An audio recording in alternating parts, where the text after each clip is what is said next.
As Black History Month continues, we are honoring the life and legacies of those who have made a difference right here in our community. A new documentary showcasing the life and work of longtime Atlanta City Council member Marvin Arrington Sr. Take a look. He built one of the largest African-American firms here in the United States, and nobody gave him anything. He built it from scratch. At that time, there were no black law school students at Emory University. Just think about the courage that it took to walk into a place where there had never been one like you, and knowing the result.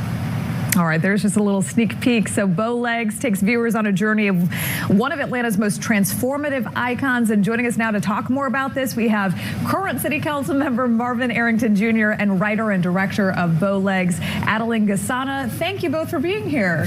Thank you for having us. Goodness, yes. I learned so much just through doing some of the research and just, talking about a true trailblazer and a true icon. Marvin, let's start with you. Just tell us, I know there's quite a long list of things that your father has done and what he's accomplished for our city, but my, oh my, he really incredible. Well, he's done a lot for the city. He contributed. He was first elected in 1968 to the Board of Aldermen and served for 28 years through 1997, 16 of those years as the City Council president. And so he has made many contributions from saving the Atlanta Zoo to helping with the Olympics, getting Muhammad Ali back in the ring, and helping with the construction of the airport. And so just very proud of what he has done and all that he was able to accomplish, and certainly just wanted to be able to share that story. But we couldn't tell his story without also telling the history of Atlanta. Yeah, and so much. As you talk about just some of the most prominent things, Muhammad Ali, the Olympics, just the transportation, MARTA, the airport. So talk a little bit about how this project came to be and how you got involved in it. Well, I was recruited. Marvin Arrington Jr., the commissioner, he recruited me. I worked on the Maynard Jackson documentary as an archival researcher, and he needed a document done on his father.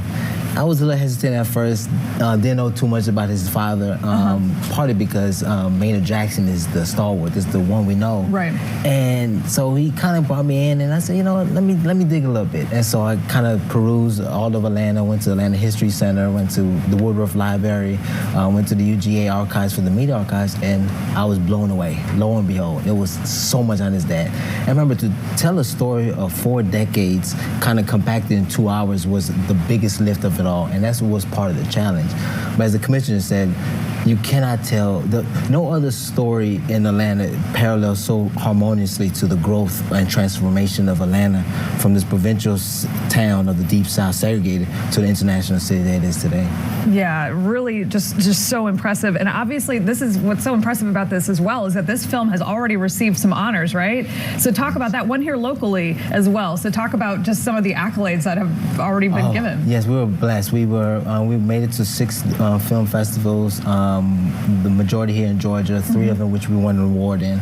And we were honored to be on Delta's in-flight entertainment for a 6-month run. Yes. And that really elevated the status of the documentary and more what we did with it. And I imagine that if you watch this and you're from Atlanta or you're familiar with some of the local leaders, we have some pretty prominent figures that are in this talking about your father. Can you kind of mention that just to give us a little preview of who we can expect, some familiar faces, right? Yes, yes, definitely. Mayor Shirley Franklin, Mayor Kasim Reed, Mayor Keisha Lance Bottoms, Mayor Andre Dickens, former City Council President Felicia Moore, and others. Obviously, we saw Governor Barnes in the clip that you played earlier. And so there's a long list of people that he worked with and touched and that respect him and wanted to share their part of his story. And what's the backstory of Bowlegs? Can you explain that for some of our viewers? I'm just curious. So that is his nickname. He was always known as Bowleg. He had extremely bow legs growing up. And so he was always known as bow legs throughout high school, college, and lifelong. beyond.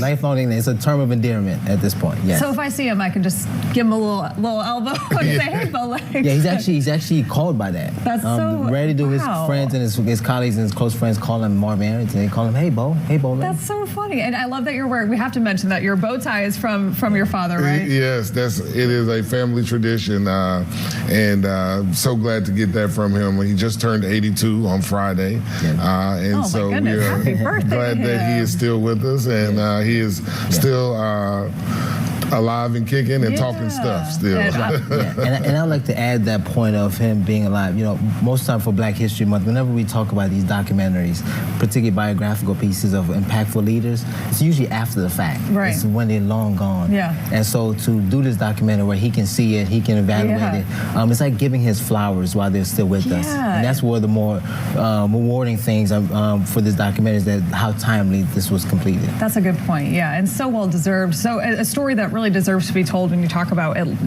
where Atlanta is today. So thank you both for being here. We really appreciate it. Thank you. Thank you so much for having us. And of course, you at home can watch the documentary Bow Legs on several streaming services, including Apple TV and Amazon Prime right now.